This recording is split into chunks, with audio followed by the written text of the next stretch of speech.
Welcome back to The Matrix. Just this month, Time Fracture closed its London doors, taking its various pigmen and anecdotes with them. I got to go once more before it closed, but I'm still left with questions.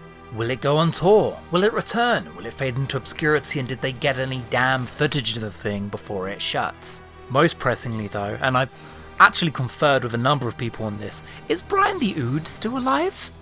Obvious answer would say no. In fact, I managed to actually get a little selfie with the body this time. I saved it for posterity. Rassilon Productions also pulled Brian's arm off, and now that the place is shut, I feel no guilt snitching on him. Time Fracture closed, and it was this man's fault. I did only have a few conversations with Brian the Ood, but I felt bonded to him. We shared a bond. Although he has no recollection of the events of Time Lord Victorious, he's assassinated by Story's End, which raises the question, did time reset at the end? It was pretty ambiguous. There's still a chance that Brian the Ood is alive, out there. But then I was informed by a friend that Brian the Ood told him he was going to assassinate Vladimir Putin. And he gave a date and everything. So the fact that it hasn't come true yet implies Brian didn't make it out of the experience. You want some Fractured fun facts? It's defunct now, so I may as well tell.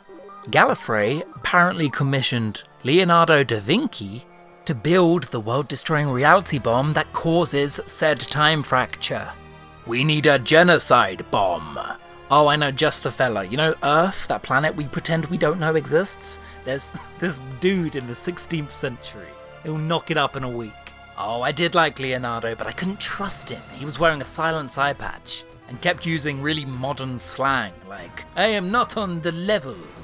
Cool guy, needs to stop building genocide bombs that threaten the ending of life itself. Elsewhere, I grabbed a little bev and went to Canon. Turns out, if you follow this route, they will straight up spoil the third act for you. They tell you what happens. Queen Bess is still probably a Zygon following the events of Day of the Doctor. We're pretty sure Kablam had a human uprising because that Kablam Man costume was gone. Oh, and in the end we did find Davros, because somebody left the door to Skaro a little bit open and we snuck in when we shouldn't have. In the final 10 seconds, no less. It was a really special time, and I hope this isn't the end of it. Everybody deserves the chance to get harassed by a pig man, whilst being absolutely railed with exposition. It's the true, authentic Doctor Who experience. So, Matrix, I offer you a question. Do fixed points, exist? And I've broken the video. This really is a motherload of a question, a challenge right at the core of Doctor Who as a series, as a concept. Can you change history? Sometimes Doctor Who is a very naughty program that can do whatever it wants. Did you mention the rules? And sometimes those rules are very deathly important. Welcome to Doctor Who, fiction's greatest hypocrite. It's been a source of drama for as long as the show has existed, but in the 60s there was a clear-cut answer. No, you don't. Except for the times that we do, but even when we do, we don't. So, even times where our travellers flagrantly interfere with events, Dalek Master Plan, Reign of Terror, the Ark? Yeah? Hell, according to some sources, the Doctor leaves behind a lighter in The Unearthly Child, and boom, man now have fire. The Savages is a story about a culture watching the Doctor's adventures, and it forms their society. Hang on, in The Time Travellers, it's actually confirmed Doctor changed the events of the War Machines and the 10th Planet by participating in them. Originally, the Cybermen were meant to end up settling permanently at the South Pole, and in 1996, Wotan did take over the Earth. The Doctor stopped it. And good? Because then the rest of the series doesn't happen. You changed history by interfering and saving lives. Interfering with time is kind of the name of the game. Stories about the preservation of history are riddled with holes. When you simply sit back and take a moment to think of any other episode of this program, there are countless episodes where the web of time is screwed up, and it's the duty of our main characters to put it right again, reinforcing the status quo. This is the very foundation of Doctor Who canon. Otherwise it's a madhouse, and there are Silurians everywhere, and the world ended in the Victorian era, and the moon is an egg, even those times where it definitely wasn't an egg. Doctor Who is a program without rules that constantly insists it does have them. Sometimes for drama, sometimes for accessibility, sometimes just to avoid some awkward, murky questions. Doctor Who turns its nose up at other series' time travel rules, stepping on a butterfly, Back to the Future, but its own internal mechanics are just as questionable. Doctor Who has fixed points, indeterminable moments that cannot ever be changed. And whose word do we have on those fixed points being fixed points? The whole philosophy of the program exists on the principle of, bro, trust me. Let's go save everyone on the Titanic. No, dude, bro, trust me on this. We can't do that. What you are trying to do is utterly impossible. I know. Believe me. I know. It's as authoritarian as it gets, and it's really interesting that Doctor Who is sort of stuck in it. On a character level, it works. No matter how many times they're proven wrong, all of the Doctors still subscribe to this. It's in their Gallifreyan upbringings. For your own planet. It burns. Can't you understand? If I could go back and save them, then I would, but I can't. I can never go back. I can't. I just can't. You're not actually suggesting that we change our own personal history. We change history all the time. But it's actually the revival that completely disproves fixed points. Because the line on it changes season to season. In Father's Day, the existence of one man is apocalyptic. Not on principle, it's wrong physically. One man being alive who was meant to die will end the world. Brian the Ood. 2 seasons' time, Pompeii! There are no ramifications for an entire family living and going on to tell the tale. These two stories contradict one another and might just insinuate there is such thing as little people in history, or that fixed points are total bullshit. If the latter is the case, Waters of Mars slams the brakes on that and finally depicts Ten as a bona fide villain for thinking like a utilitarian god. But also, Waters of Mars proves that fixed points aren't real. Because although Adelaide might take her destiny into her own hands, what about the other two? What about Mia and Yuri? 2 history-defining figures just walking around on 2059 Earth, telling the story. I posit to you that the 10th Doctor's real arc is him being deprogrammed from his people's awful, false, religious views. Oh, fixed points don't exist, I'm gonna go off and commit a genocide. And he did. And it was fine. This is a weird broke canon, I know, but if you're not convinced by now, all you have to do is go on the wiki page for the Siege of Trenzalore to see the Time Lords flagrantly fixing one of the biggest battles in history so that their guy comes out on top. This is my favourite moment, this is my favourite episode of Doctor Who, because for just a shimmering minute, Doctor Who, the character and the show, are honest. He holds his hands wide up to the sky and shouts, "Yep, I'm magic!" And I'm just sat here crying like a proud parent. Yes, Doctor Who, I know. We been new. Say it with your chest. So what are the rules? Rules. Yeah. Travel into the past, there's got to be rules. So, big whoop. The Doctor lies, the Time Lords are hypocritical. There are about 5 different timey-wimey systems at play in Doctor Who at any given time. None of this is news. But even just going by the revival's own words on the subject, fixed points are class-coded. Fixed points, much like the idea of little people, do not exist. You can trick time. Saving people is more important than preserving a status quo. But then again, words do matter. A hilarious unintended consequence of this thinking, though, is that when time does go wrong around somebody dying, it's a complete coincidence. I guess the Charlie arc was people really just seeing patterns that weren't there. Fact number 2. The second Doctor's Heaven Sent. Okay, what do I mean by this? This is The Room of Many Doors, a James Goss short story in the Scientific Secrets of Doctor Who. To showcase this section's passage on string theory, the second Doctor awakes in a mysterious white room with various doors. This is the multivarium. I stood in another large white room, the little man dancing at my side. "Who are you?" I demanded. "Me?" The man blanked with sad surprise. "I'm the doctor. At least I think I am. That may not count here. This is the multivarium. And anticipating your next question, no one quite knows what one of those is. A lesson, perhaps, or a prison. A endless sequence of rooms, with full choice available to its inhabitants, of various doors that take you to randomly generated different environments. Some are rooms of fire, some are different gases and ecosystems.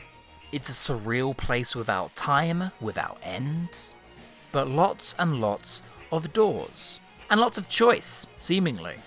"How did we get here?" I asked. The doctor contemplated the ceiling. "Well, that's the thing. The multivarium. Just as it's almost impossible to leave it, it's utterly possible to enter it. I was on the moon. I dread to think how they're getting on without me. Perhaps this is an Ice Warrior trap. But it seems a bit subtle for them."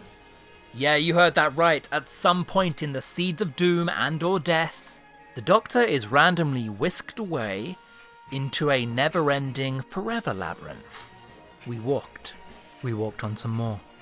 We did not get hungry, we did not sleep, we just kept walking.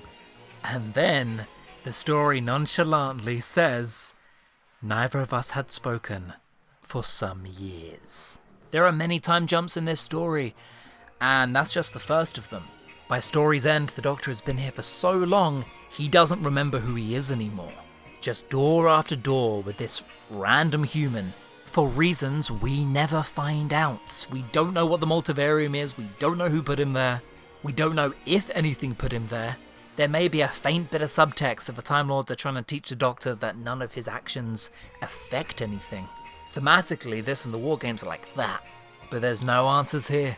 Anyway, the Doctor single-handedly debunks the idea of a multiverse. Eat shit, Spider-Man. And after this decade-spanning odyssey, the Doctor returns to Season 6. So next time you're watching Seeds of Death and or Doom, the one with Pat Troughton in it, just know that at some point he wanders off screen and comes back a changed man.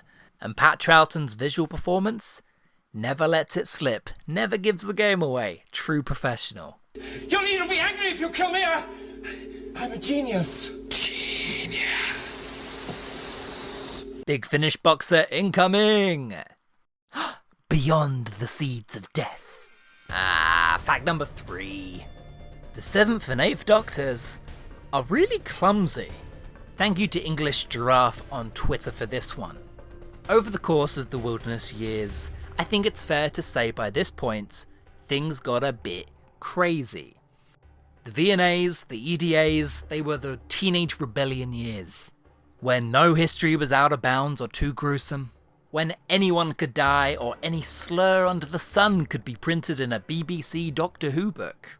Much of the Wilderness years were very graphic, and as a result, you find this weird patch in the Doctor's life where 2 of his incarnations, namely 7 and 8, the ones from the books, keep getting horrifically injured, in ways that the other Doctors just conveniently don't, really. The early Doctors, the revival Doctors, they get graceful send-offs. 7? He got in an alleyway. Oh, they took him to ER, but botched surgery is what actually killed the 7th Doctor. As a kid, I don't think I ever really processed how grim that really is. But it's not even a rare occurrence for him. Like, not even slightly. In the Room with No Doors, which is a different story to the Room with Many Doors, that was the last fact. In this one, 7's shot through the chest with an arrow. Whilst trying to carry a small child to safety, he just gets it bad. And he enters that weird death-like coma state from Planet of the Daleks. If that wasn't bad enough, he spends the rest of the book trying to claw his way out of the grave. Because whoops, they buried him alive in his weird, catatonic, chrysalis Time Lord state. Then there's Nightshade, where the Doctor dislocates an entire shoulder. And it's horrible, it's slow and it's agonizing and horrible. And to stop him from getting possessed, Ace literally has to crank it back. Then 8, stab wound in the Slow Empire. Genocide. He's nearly starved to death. Think about how long a Time Lord can go without eating. It's a long damn time. Broken leg in the Face Eater. Agonizingly possessed and forced to vomit out painful black gas.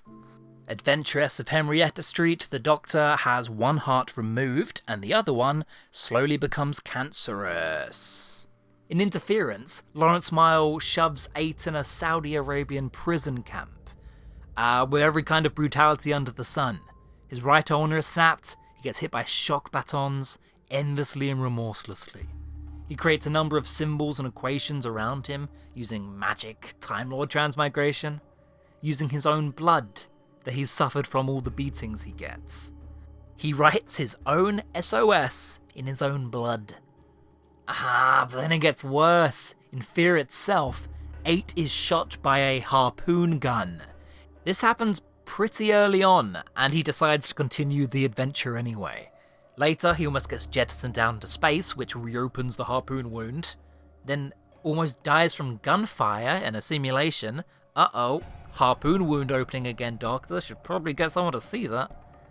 But then he also gets a forced implant into the base of his skull. It's a really deranged book. And when a power surge causes the lab to explode, he's then caught in flames, falls into the lift shaft, but then stasis fluid causes him to be frozen solid just before he's about to regenerate. Jesus Christ! Guy can't catch a break in this one. In the same book, he then gets stripped of his memory, shocker, his hair, and becomes a war-torn civilian for 4 years. Camera obscura, sandbag dropped through his chest. So graphic. This breaks his ribs and crushes his last remaining heart. I'm a sadomasochist on my mother's side. Anachrophobia, there's a bunch of clock people, and they want to corrupt his biodata, so he's forced to expose himself to mustard gas, obviously. This saves the day. If you discount all the amnesia, which true is a kind of body horror in of itself, he gets an easier ride over in the comics and Big Finish. Hell, the 8th Doctor becomes God and absorbs some kind of time vortex in the Flood, and he's A-OK. Pristine. But there's so much pain coming his way. Wowee, good thing he had such a chipper and cheery life before the Time War came along. Oh wait, no, he died in a spaceship crash. Mangled horribly and kept on the verge of life by wicked witches. Wicked witches who make you drink lemonade. The only summary I can come to with all this is that, no, these books weren't designed for an older demographic. 7 and 8 are just mad clumsy. Jesus, man, you only get 14 bodies. Use them wisely. Or infinite bodies in your case. You only live 86 times. Aye, that's the video. Hope you liked it. Hope you subscribe. Hope you go to the Ko-fi and drop a little tip. I've been feeling like low. It's mad. It's like really living on the edge shit. Hope this video reached you in good health. See you later.